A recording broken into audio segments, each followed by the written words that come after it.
Hello hello everybody, जय हिंद। कैसे हैं सारे भाई? उम्मीद करता हूँ सारे भाई बढ़िया होंगे। तो आज फिर अपनी सीरीज को शुरू कर रहे हैं भाई, वापस कंटिन्यू करते हैं सीरीज के अंदर।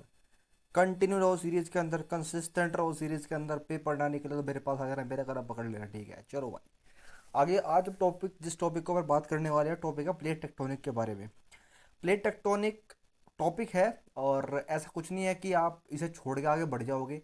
ये कोर टॉपिक होते हैं ना जियोमॉर्फोलॉजी के, यानी मतलब ज्योग्राफी के कोर टॉपिक होते हैं। अगर आप इन्हें छोड़ दोगे तो आगे जीवन में पछताओगे, क्योंकि कुछ आपको समझ में आने वाला नहीं है। तो ये टॉपिक समझोगे तो आगे फ्यूचर में सिटीज़ वगैरह के लिए भी जाओगे तो मन में सेटिस्फेक्शन रहेगा कि हाँ भाई, कि हाँ हम कुछ कर रहे हैं और हमने कुछ सीखा है। वरना हमारी तरह बेसिक पढ़ के निकल जाओगे। जब हम कभी तैयारी कर रहे थे तो बेसिक बेसिक पढ़ा के निकाल दिया था। जब हमने खुद यूपीएससी की तैयारी की तो समझ में आया कि असल में कंटेंट तो बहुत ज़्यादा था और हमें कराया बहुत कम था। तो उस चीज़ों के पीछे मत भागो, पढ़ते रहो, सीखते रहो, एंजॉय रखो, प्रोसेस के अंदर एंगेज रहो। प्रोसेस आपको रिजल्ट 101% देगा। बस प्रोसेस के अंदर एंगेज रहना आपका काम है। शुरू करते हैं। ये हमारे बारे में कुछ बातें, अचीवमेंट इसमें ऐड हो चुकी है। अब सबसे पहले बात करिए भाई कॉन्टिनेंटल ड्रिफ्ट थ्योरी के बारे में। कॉन्टिनेंटल ड्रिफ्ट थ्योरी देखो, आज जो आप अभी देख रहे हो ना कि आपका इंडिया है, अमेरिका है, रशिया है, साउथ अफ्रीका है, कभी ये था ही नहीं। तो कभी कुछ एक अलग अलग साइंटिस्ट होते हैं, वो अलग अलग अपनी डिस्कवरी देते हैं, अलग अलग अपने पोस्टुलेट रखते हैं। उनके भी चैलेंजिंग पोस्टुलेट रखे जाते हैं। तो हमें दोनों बातें पढ़ रही है कि उन्होंने क्या पोस्टुलेट रखे, क्या उसके चैलेंजिंग पोस्टुलेट था। वो सारी की सारी बातें हमें पढ़ रही है। उसके बाद हम अपने हिसाब से कन्फर करते हैं, अपने हिसाब से निकालते हैं इन्फ्रेंस कि किसका बढ़िया है, किसका सही है। तो कॉन्टिनेंटल ड्रिफ्ट थ्योरी किसने दी थी? आपकी अल्फ्रेड वैगनर ने दी थी भाई, कॉन्टिनेंटल ड्रिफ्ट थ्योरी। ये थ्योरी आपकी क्या बोलते हैं? ये थ्योरी आपकी बोलती है कि पहले ना पूरा एक अर्थ, एक पूरा लैंडमास था जिसका नाम था आपका पेंजिया। एक पूरा ये आपकी अर्थ है, और ये है पूरा आपका कॉन्टिनेंटल लैंडमास जिसका नाम था पेंजिया। उसके बाद जो बचा हुआ हिस्सा है आपका पानी, उसे बोल दिया आपका पैंथलासा सी। ये जो आपका सी है तो पैंथलासा बोल दिया। तो पेंजिया, तो पेंजिया जो कि आपका कॉन्टिनेंटल पार्ट है, मतलब लैंड मास है, उसे बोल दिया आपने पेंजिया। और जो आपका वाटर बॉडी है, बची हुई जो आपकी वाटर बॉडी है, उसे बोल दिया आपने पैंथालासा। ये किस पीरियड के बारे में बात कर रहा था? वो ये बात कर रहा था आपका कार्बोफेनस पीरियड के बारे में, कि कार्बोफेनस पीरियड में पेंजिया पैंथालासा करके दो चीज़ें होती है, पेंजिया लैंड मास और पैंथालासा आपका सी। अब ये वापस, ये जब टाइम इवॉल्व हुआ उसके बाद पेंजिया पैंथालासा टूट गया लोरेशिया गोंडवाना में। तो पेंजिया जो था, पेंजिया ये टूट के दो हिस्से बन गए इसके। लोरेशिया जो आपका नॉर्थ में, गोंडवाना आपका साउथ अर्थ के अंदर। तो नॉर्थन हेमिस्फीयर में बन गया आपका लोरेशिया, साउथर्न हेमिस्फीयर में बन गया आपका गोंडवाना। अब इन दोनों के, लोरेशिया गोंडवाना के बीच में एक सी और बन गया था, तैथिस सी करके। तो तैथिस सी पूछे तो लोरेशिया और गोंडवाना के बीच में बना आपका तैथिस सी। ठीक है, ये बात उसने पोस्टुलेट उसने रखा। ठीक है भाई, ये देखो लोरेशिया गोंडवाना वगैरह, पूरा पेंजिया, ये पूरा पेंजिया है। जब ये टूट गया तो बन गया लोरेशिया गोंडवाना, बीच में बना आपका तैटिस सी, या पूरा तैटिस सी है। ठीक है, ये पहले पेंजिया से बना लोरेशिया गोंडवाना, उसके बाद आज ये प्रेजेंट कंडीशन आप सभी के सामने है। ठीक है, अब बात ये है कि जब ये टूट रहा था, अलग अलग बन रहे थे, लोरेशिया गोंडवाना बन रहे थे, तो उसके पीछे रीजन क्या था? उसके पीछे मेरे भाई रीजन था प्लेट का मूवमेंट। मैंने आपको बताया भी था पहले कि प्लेट जो आपकी होती है ना, वो मूव करती है अलग अलग डायरेक्शन में। पास आ रहे तो कन्वर्जेंट, दूर जा रहे तो डाइवर्जेंट, और एक दूसरे के पैरेलल जा रही है तो आपकी ट्रांसफॉर्म बाउंड्री। हम इसके बारे में पढ़ेंगे आगे। अभी इसने आपकी जो एविडेंस रखे गए अल्फ्रेड वैगनर ने कि पेंजे पैंथलासा वगैरह था, इसके एविडेंस क्या थे? इसने ये थ्योरी रख दी, इसके एविडेंस क्या थे? बिकॉज कोई भी थ्योरी किसने रखी तो बिना एविडेंस के वो थ्योरी इरेलीवेंट है, उसको कोई मतलब नहीं रहता। तो इसने थ्योरी रखी, उसका एविडेंस क्या था जिसके साथ हम इसकी थ्योरी को मानते हैं? ये कुछ एविडेंस है उसके, ये एविडेंस अक्सर आ जाते हैं पहचानने के लिए। ठीक है, सबसे पहला एविडेंस था उसका फिट ऑफ कॉन्टिनेंट। उसने क्या किया? उसने कॉन्टिनेंट का एक पार्ट उठाया, और एक कॉन्टिनेंट का एक पार्ट और दूसरे कॉन्टिनेंट का दूसरा पार्ट। अब उसने जब ये दोनों कॉन्टिनेंट को ऐसा फिजिकली नहीं, बट जब मिला के देखा ना मैप में भी, तो उसे लगा कि कभी ये एक थे और टूटने के बाद टूट गए। फॉर एग्जाम्पल, कभी आप करते हो ना कि अगर ये पेपर है, एक पेपर इस शेप में कटा है, दूसरा पेपर इस शेप में कटा है, ऐसे शेप में कटा है, तो आप पहचान जाते हो भाई ये कभी एक था, ये फाड़ दिया गया। तो ऐसे ही था कि एक कॉन्टिनेंट ये एक थे, लेकिन जब इसने दो किसी, है ना, किसी कॉन्टिनेंट को मिलाया हो गया, तो उसके बाद से पता लगा कि भाई ये तो पहले एक ही थे, ये तो फट के दो हो गए। तो ये होते हैं फिट ऑफ कॉन्टिनेंट। ये कॉन्टिनेंट जो दो थे वो आपस में फिट हो गए। इसे हम जो सो फिट के नाम से भी जानते हैं। ठीक है भाई, दूसरा इसका एविडेंस था भाई rock of the same rock of the same age across the ocean. इसने देखा कि इसने देखा फॉर एग्जाम्पल, हाँ, इसने क्या देखा, पहली बात तो ये है कि इसने जब फाड़ के देखा ना, इसकी साउथ अफ्रीका और आपका साउथ अमेरिका और आपका अफ्रीका जब मिल रहे हैं तो भाई ये एक जैसे से ही हो रहे हैं, ये आपस में फिट हो जा रहे हैं, तो that is jokes of it. अब बात करें भाई कि इसने बोला कि जो रोक है ना सेम एजेस की, भाई मानने की बात है एक एज है, कार्बोफिनिस एज की बात करी मैंने, या फिर आप क्रिटेशियस एज की बात कर लो। एज क्या होती है, मतलब अभी हम 2026 में है, तो ये एज भी होती है उस टाइम पे कि एक अलग अलग एज का नाम देते हैं ना। अब जैसे भाई चल लिए 21st सेंचुरी, ऐसे ही हमने एज का नाम दिया।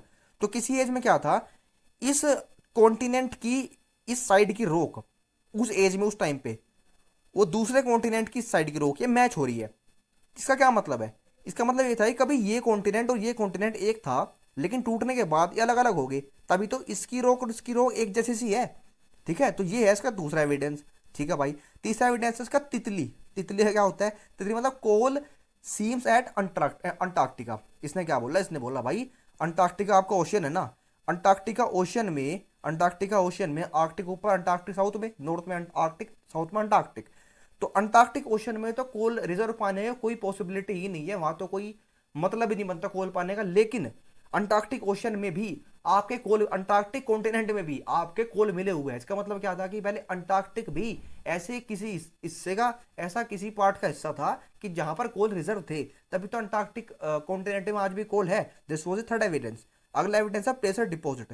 प्लेसर डिपॉजिट वही है कि भाई एक प्लेस पर प्लेसर डिपॉजिट है कि मानने की बात है साउथ अफ्रीका में मिलता है आपका डायमंड, वही डायमंड के रिजर्व आपको साउथ अमेरिका में मिल रहे हैं। मैप होगा आपके सामने, कहाँ अफ्रीका है कहाँ साउथ अमेरिका है, एक बार देख लो। डायमंड मिलता है अफ्रीका के अंदर, वही डायमंड मैंने बोला साउथ अमेरिका के अंदर मिल रहा है, बट साउथ अमेरिका के अंदर तो उसके रिजर्व भी नहीं है, तो मिल क्यों रहा है? क्योंकि that is because of प्लेसर deposit. क्योंकि अभी दोनों कॉन्टिनेंट एक थे, वो अलग अलग हो गए, लेकिन आज भी रिजर्व तो मिल ही रहे हैं ना, तो दैट वाज द एविडेंस। अगला है डिस्ट्रीब्यूशन ऑफ द फॉसिल्स। इसका मतलब है कि कोई भी एक स्पेशीज, जो मानने की बात है एक स्पेशीज आपकी रह रही थी इंडिया के अंदर, और फॉसिल उसके मिल रहे हैं मेरे भाई अफ्रीका के अंदर। क्या मतलब है इसका, कि पहले इंडिया अफ्रीका का पार्ट था, इंडिया अफ्रीका भी एक थे, जब तो एक जो एक स्पेशीज है इंडिया की, वो स्पेशी अफ्रीका जा रही है, तो अफ्रीका जा रही है तो वहीं उसके फॉसिल मिले। तो ये एविडेंस है कि आपके एक एक स्पेशीज के जो एविडेंस है मरने के बाद जो फॉसिल्स है वो दूसरी जगह मिल रहे हैं, उसके हैबिटेट से दूसरी जगह मिल रहे हैं, तो that is also the evidence. अरे एविडेंस से डायरेक्ट आ जाएगा पेपर में, पहचान लेना और कुछ नहीं है, और इतना क्यों बुलवा रहे हो यार, पहचान नहीं तो है। इसके अपने अपने क्रिटिसिज्म भी है भाई, हर थ्योरी के अपने पोस्टुलेट होते हैं, अचीवमेंट होता है, क्रिटिसिज्म होते हैं।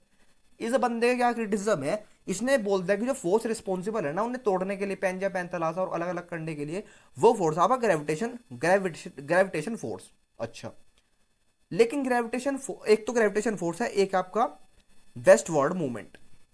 अब ग्रेविटेशन फोर्स क्या बोला इसने बोल दिया ग्रेविटेशन फोर्स है, लेकिन ग्रेविटेशन फोर्स तो अगर आप देखोगे ना फिजिक्स वगैरह में, तो ग्रेविटेशन फोर्स तो इक्वेटर में मैक्सिमम काम करता है।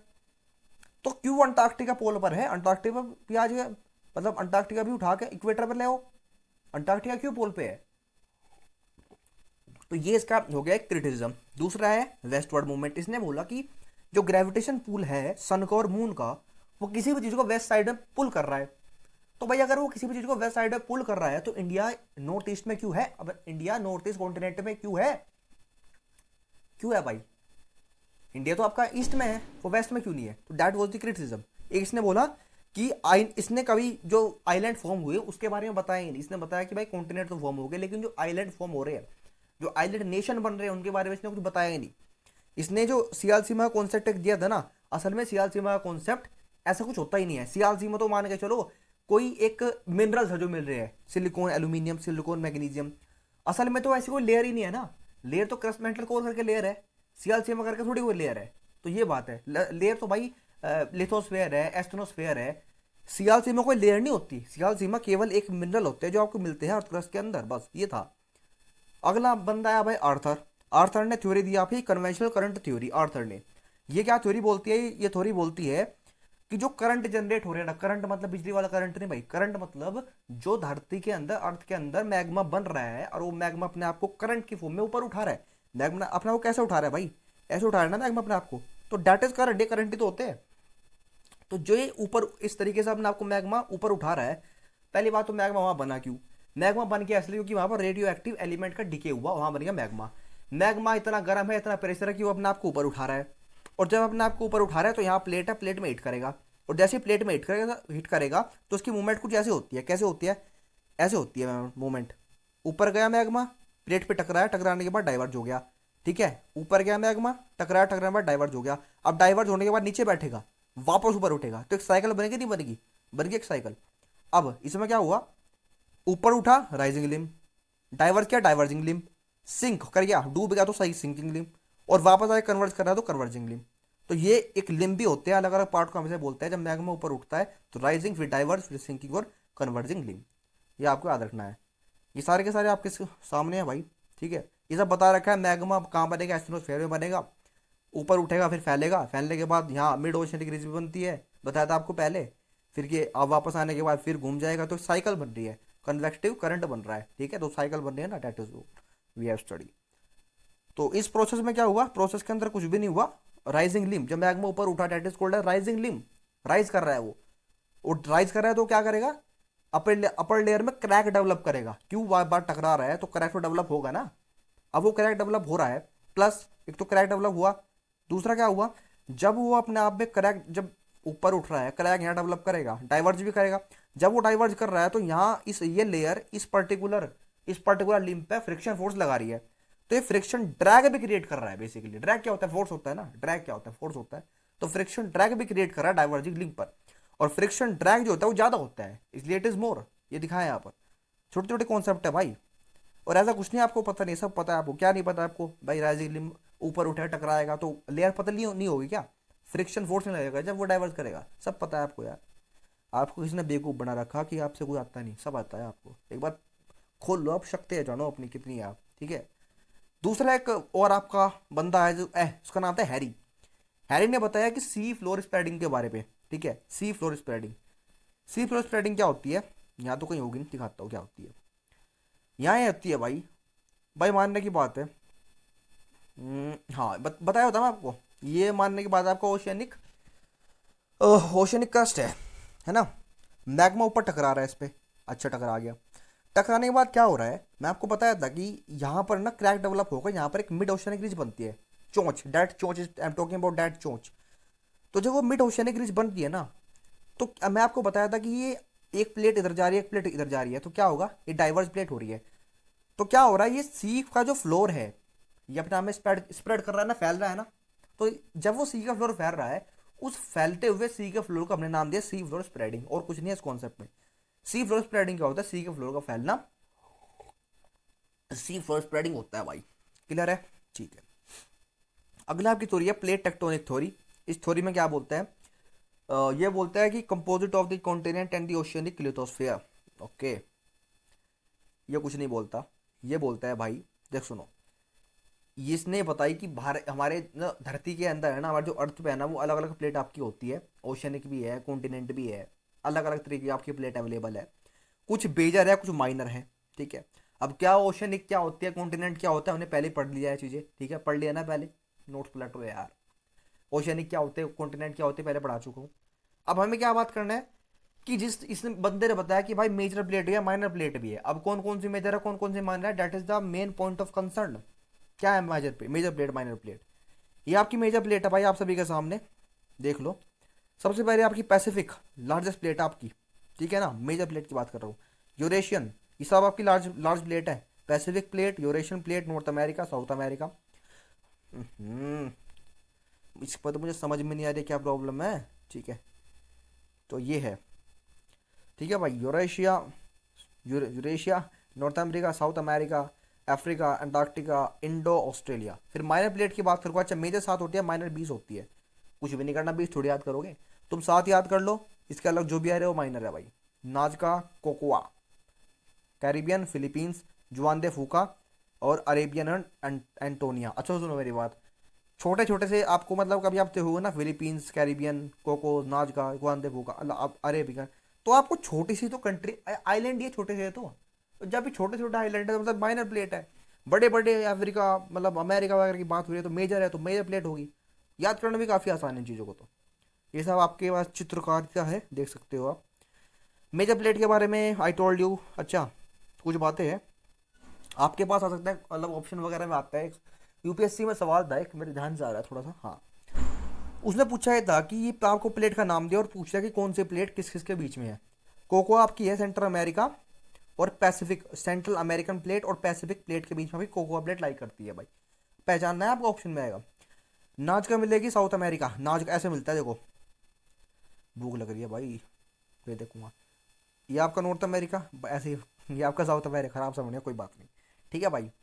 नाजका जुबान दे फूका कहाँ कहाँ आपको मिलेगी, ठीक है। यहाँ मिलेगी ये, या होगी नाजका, ये होगी जुबान दे फूका। ये बहुत बार पढ़ी है हमने तो यूपीएससी में, कई बार हमने ये चीज़ें हमारे आंखों के सामने आई है। अगर ये नॉर्थ अमेरिका है साउथ अमेरिका, तो यहाँ नाजका जुबान दे फूका, नाजका जुबान दे फूका कई बार आते हैं, नाजका जुबान दे फूका। अच्छा, यहाँ बनते हैं आपके कौन से, एंडीज माउंटेन, यहाँ बनते हैं आपके रोगी माउंटेन। दोनों आपके कौन से माउंटेन है भाई, याद है? जिसने पढ़ रखा हो बता दो भाई। अच्छा, चलो फिर बताते हैं इसके बारे में। टॉपिक से भटक गए, कोई बात नहीं। तो अरेबियन प्लेट आपकी कहाँ होती है? साउथ अरेबिया के लैंडमार्क में अरेबियन प्लेट है। फिलीपींस आपकी एशिया और पैसिफिक के बीच में मिलेगी आपको। कैरोलीन प्लेट आपको मिलेगी फिलीपींस और इंडियन प्लेट के बीच में। फूजी प्लेट आपको मिलेगी नॉर्थ ऑफ ऑस्ट्रेलिया के बीच में। जुआन दे फूका आपको मिलेगी नॉर्थ अमेरिका एंड पैसिफिक के बीच में। क्लियर है भाई? क्लियर है भाई, ठीक है। अच्छा, ट्रेंच के बारे में बात बताऊं, ट्रेंच क्या होता है क्या नहीं होता, ये सब तो मुद्दा देखो यूपीएससी लेवल का हो जाता है, लेकिन ट्रेंच के बारे में, ये समुद्र के अंदर आपकी ट्रेंच होती है, बस इस बात का ध्यान रखो। ओके, तो ट्रेंच, मैं बात करूँ स्पेसिफिकली मरीना ट्रेंच की। मरीना ट्रेंच आपकी पैसिफिक ओशन के अंदर है और आपकी सबसे डीपेस्ट ट्रेंच है मरीना ट्रेंच। आपकी पैसिफिक ओशन के अंदर लाई करती है। अच्छा जी, अब ये बहुत सिंपल सी बात है भाई। प्लेट का movement divergent, convergent, transform plate बताई थी मैंने आपको पहले, फिर भी बता दो यार क्या हो जाए। डाइवर्जेंट प्लेट, देखो डाइवर्जेंट प्लेट क्या है? जब भी कोई चीज़ दूर जा रही है ना, मैं आपको बताता सी फ्लोर स्प्रेडिंग में भी, जब दी चीज़ें आपस में दूर जा रही है ना, प्लेट आपस में दूर जा रही है, उससे क्या हो रहा है, उससे नई लेयर्स, नई नई डेवलप चीज़ें हो रही है, यहाँ नई नई चीज़ें डेवलप हो रही है, इसलिए कंस्ट्रक्शन हो रहा है। तो इसलिए बोला हमने कंस्ट्रक्टिव बाउंड्री।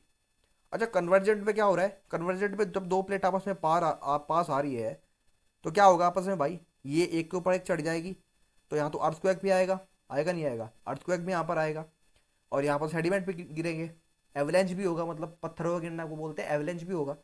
तो उसे बोल, वहाँ होगा डिस्ट्रक्शन, तो इसलिए बोला वहाँ पर डिस्ट्रक्टिव बाउंड्री। ट्रांसफॉर्म के अंदर अर्थक्वेक आता है जब एक दूसरे के पैरेलल चलती है, बहुत हाईली डिस्ट्रक्टिव आपका अर्थक्वेक होता है। सिंपल सी बात है, ये तीनों प्लेट आपके सामने है। अच्छा, इसमें छोटी सी बात पता है क्या है? जब हम मैं बात करता हूँ कन्वर्जेंट प्लेट बाउंड्री की, तो कन्वर्जेंट यानी आपस में कन्वर्ज कर रही है, आपस में पास आ रही है। अच्छा, आपकी प्लेट ना दो तरीके की होती है, कॉन्टिनेंट और ओशियनिक। हो सकता है ओशन और ओशन आपस में, ओशियनिक ओशियनिक पास आ रही हो सकता है दोस्त ओशियनिक कॉन्टिनेंट पास आ रही हो सकता है कॉन्टिनेंट कॉन्टिनेंट पास आ रही हो। तो किसके पास आने से क्या बनता है, यही तो हम देखेंगे। ठीक है, क्लियर है? तो अब बात करते हैं कॉन्टिनेंट कॉन्टिनेंट कोलिजन। जब कॉन्टिनेंट कॉन्टिनेंट प्लेट आपस में पास आती है तो बनता क्या है? तो बनता है भाई, सबसे पहले बनेगा, सबसे पहले हिमालय का फॉर्मेशन जो आपका हुआ है ना, वो कॉन्टिनेंट कॉन्टिनेंट कोलिजन से ही हुआ है। जब इंडियन प्लेट ऊपर जाके यूरेशियन प्लेट से टकराई थी, तब जाके आपका हिमालय का फॉर्मेशन हुआ था। और हिमालय को आप फोल्ड माउंटेन कहते हो, ये बात ध्यान रखना भाई, ठीक है। और जो मैं बताया था ना भी, रॉकी माउंटेन और Andes mountain, they are also the part of fold mountain, ये बात भी याद रखना। अगला, result into the fold mountain बता दिया मैंने आपको। अच्छा, जब भी कॉन्टिनेंट कॉन्टिनेंट होगा तो बनेगा फोल्ड माउंटेन। क्लियर? ठीक है। यहाँ सुनो, जब भी आपस में कोई प्लेट टकरा रही है तो भाई अर्थक्वेक तो होगा ही ना, अर्थक्वेक होगा, लेकिन वोल्केनो नहीं फटेगा, ध्यान रखना इस बात को। वोल्केनो नहीं फटेगा, वोल्केनो कॉन्टिनेंट कॉन्टिनेंट कोलिजन में नहीं फटेगा। कारण इसके पीछे का क्या है, अभी आप ये चीज़ें छोड़ दो क्योंकि ये बहुत डिटेल हो जाती है, बस आप इतना समझो, छोटे छोटे पॉइंटर्स है कि वोल्केनो नहीं फटेगा लेकिन अर्थक्वेक आएगा। अच्छा, जब आपस में एक दूसरे के प्लेट पास आएगी तो हो सकता, तो ऐसा भी कुछ बन सकता है भाई। ये क्या सीन है भाई? ये कुछ सीन नहीं है यार। जब आपस में जब माउंटेन बन रहे होते हैं तो कई बार ना आपको कुछ चोटी चोटी ऐसी दिखेगी जहाँ इस तरीके की कुछ लेयर होती है, एक तो ऊपर हो गया फिर एक नीचे भी होती है। तो ऊपर वाली को इस तरह के स्ट्रक्चर को बोलते हैं एंटिक्लाइन और नीचे वाली को बोलते हैं सिंक्लाइन। नाम है, कभी कभी टकरा के जीवन में पेपर में तो पहचान लेना कि भाई हाँ एंटिक्लाइन सिंक्लाइन क्या होता है बस। ये क्या है भाई? अच्छा, ये कॉन्टिनेंट कॉन्टिनेंट प्लेट है। अच्छा, एक कॉन्टिनेंट दूसरी कॉन्टिनेंट प्लेट के नीचे जा रही है। अच्छा, जब पास आएगी तो क्या होगा, एक दूसरे के नीचे जाएगी। लेकिन क्या होता है ना, ये आपस में इतनी नीचे नहीं जाती, ये थोड़ी सी नीचे जाके ऐसे हो जाती है, समझो मेरी बात ध्यान से, सुनो प्यार सुनो। प्लेट ना, अगर ये एक प्लेट पास आ रही है, ये भी पास आ रही है, ये ऊपर वाली, ये जो डेंसिटी जिसकी ज़्यादा है वो नीचे जाएगी, सीधी बात है। जिसकी डेंसिटी ज़्यादा है वो प्लेट आपके नीचे जाएगी। तो अगर ये कॉन्टिनेंट क्रस्ट वाली प्लेट आपके नीचे जा रही है तो ये प्लेट इतनी नीचे भी नहीं जाती है जितने आप सोच रहे हो। ये प्लेट थोड़ी सी नीचे जाते हुए इस तरीके से सीधी हो जाती है। बस इतनी आप बात आप समझो। अब जब भी प्लेट जा रही होती है आपस में तो माउंटेन बनने शुरू हो जाते हैं। ये बन गया माउंटेन, देखिए बन गया माउंटेन। बस और क्या चाहिए आपको जीवन में, खुश रहो। अब दो ओशनिक प्लेट आपस में टकरा रही है तो क्या बनेगा भाई? देखो ओशनिक प्लेट टकरा रही है, मैंने क्या बताया था, जब भी ट्रेंचेस की बात आएगी तो ट्रेंच का मतलब वो बन रहे हैं ओशन के अंदर। तो जब भी ओशनिक ओशनिक प्लेट आपस में टकराएगी तो that will be leads to the formation of trenches. Trenches का फॉर्मेशन होगा ओशनिक ओशनिक कोलिजन के अंदर। क्लियर है भाई? ठीक है। अच्छा दूसरा ना, जो आइलैंड कंट्री है आपकी, बहुत सारे आइलैंड कंट्री है। फॉर एग्जाम्पल फिलीपींस आपका आइलैंड कंट्री है, इंडोनेशिया आपका आइलैंड कंट्री है। अच्छा ये एक आइलैंड नहीं है, फिलीपींस के अपने अलग अलग आइलैंड है, इंडोनेशिया का अपना अलग अलग आइलैंड है। तो इन आइलैंड कंट्री को बोलते हैं आर्की पेलेगो। तो formation of group island archipelago भी आपका ओशनिक ओशनिक ओरिजिन से ही होता है। अब अगर ओशनिक और कॉन्टिनेंटल प्लेट आपस में टकरा रही है तो क्या होगा? ओशियनिक और कॉन्टिनेंटल प्लेट आपस में अगर टकरा रही है तो that will be the formation of world mountain. बताया भी था। अब सुनो क्या हो रहा है। ये अगर आपका नॉर्थ अमेरिका है, इधर आपका साउथ अमेरिका है, ठीक है। मैप में देखो मेरे तो खराब बन रहा है नॉर्थ अमेरिका साउथ अमेरिका। इधर तो ओशन आपको दिखाई दे रहा है भाई, पूरा पैसिफिक ओशन है। और ये आपका कॉन्टिनेंट हो गया। तो क्या ये कॉन्टिनेंटल प्लेट है? हाँ जी। तो क्या ये ओशनिक प्लेट होगी? हाँ जी। तो क्या ओशनिक कॉन्टिनेंट टकराएगी आपस में? तो क्या मैं इसकी बात कर रहा हूँ? हाँ। तो जो एंडीज माउंटेन आपका साउथ अमेरिका में है और जो रॉकी माउंटेन आपका नॉर्थ अमेरिका में है, डरो मत भाई। अगर आपके लिए नया है कोई टूच मत डरो। आपको आप आके आज जाके सीखोगे, लेकिन अभी अगर आप इसे एस्केप करोगे तो आगे जाके सीखने में आपको प्रॉब्लम होगी। अभी सीखो बस बैठ के यहाँ पर। साउथ अमेरिका में आपका एंडीज है, नॉर्थ में अगर आपका रॉकीज है। तो ये माउंटेन क्यों बने? ये माउंटेन ओशनिक कॉन्टिनेंटल के कोलिजन से बने। ये कौन से तरह के माउंटेन है? ये फोल्ड माउंटेन है। क्या यहाँ पर आपका वोल्केनो, सबसे पहली बात, क्या यहाँ पर आपको वोल्केनो फटेगा? हाँ बिल्कुल फटेगा। लेकिन क्या कॉन्टिनेंटल कॉन्टिनेंटल प्लेट में वोल्केनो फट रहा था? नहीं फट रहा था। तो फट कब रहा है? जब ओशनिक कॉन्टिनेंटल कोलिजन हो रहा है तब वोल्केनो फट रहा है। क्या अर्थक्वेक होगा? हाँ जी होगा। और उस जोन को जहां पर ये अर्थक्वेक हो रहा होता है ना, ओशनिक ओशन और कॉन्टिनेंटल कोलिजन में, उस जोन में जहां अर्थक्वेक हो रहा होता है, उस जोन का हम लोग नाम देते हैं बेनीहोफ वादाती जोन। क्रिटिकल है भाई। बेनीहोफ वादाती जोन हमेशा नाम देते हैं। कंटेंट सीडीएस से भी ऊपर लेवल का, आप डरो मत, कोई दिक्कत नहीं है। अगला, रॉकी माउंटेन एंटी माउंटेन इसका एग्जांपल है। I have told you very well. ये कुछ नहीं है, बस देख लो एक बारी। डाइवर्जेंट एक दूसरे के दूर जा रही है तो दूर जाएगी।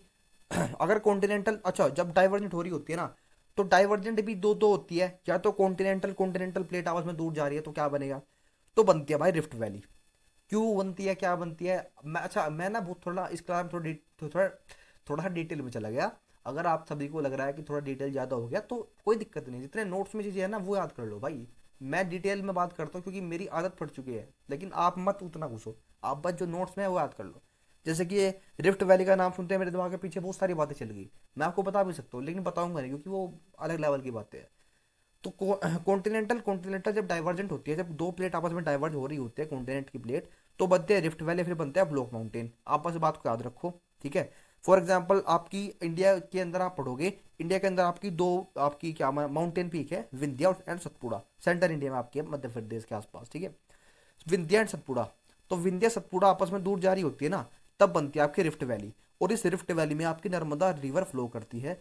नर्मदा तापी फ्लो करती है ऐसे, ठीक है। देख लेंगे बाकी जब इंडियन ज्योग्राफी पढ़ेंगे तब देखेंगे।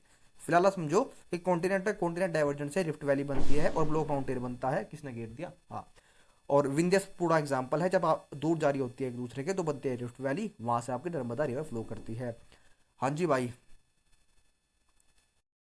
तो मिड ओशियनिक रीजन भी इसका एग्जाम्पल है भाई मेरे। बताया था कि मैंने, जब दो चीज़ें दूर जा रही है तो दूर जा रही है तो वहाँ आपस में क्या बनता है, मैग्मा निकलता है, मिड ओशियनिक रीज बनती है। बार बार नहीं बताऊंगा भाई, मेरी बुद्धि में खराब भी नहीं कुछ, ठीक है।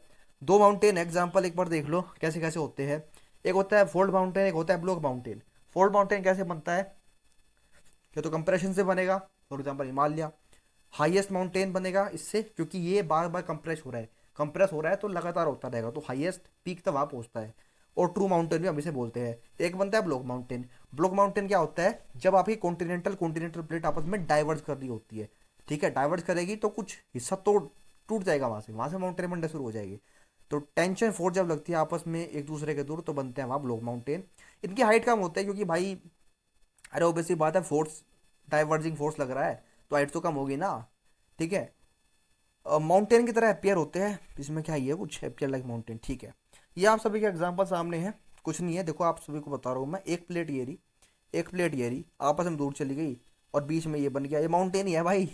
कोई बोले गड्ढा है ये गड्ढा नहीं है, ये से बोलते हैं रिफ्ट वैली, बताया था मैंने आपको, जैसे रिफ्ट वैली यार, रिफ्ट वैली बन रही है बीच में, और यहीं माउंटेन ही बनते हैं। वो फोटो नहीं है मेरे पास अभी। तो that is all about today. ठीक है। यू कैन इंस्टा पे जाओ, फॉलो वॉलो मार दो भाई, नहीं मारना तो पढ़ो, और क्या करोगे, नहीं चलाते, हमारी सेटिंग में नहीं चलाते यार इंस्टाग्राम तो। जब हमारी सेटिंग इंस्टाग्राम नहीं चला रही तो तुम तो क्या ही चलाओगे, फिर भी चलाते हो तो फॉलो वॉलो मार दो। ठीक है भाई। आप अपना सीरीज कंटिन्यू रखो, मेहनत करते रहो सारे भाई। ठीक है। मजे लो यार, मेहनत करो, मजे लो, और क्या रखा जीवन में। तो मिलते हैं अगले लेक्चर के अंदर। थैंक यू एवरीबॉडी, जय हिंद।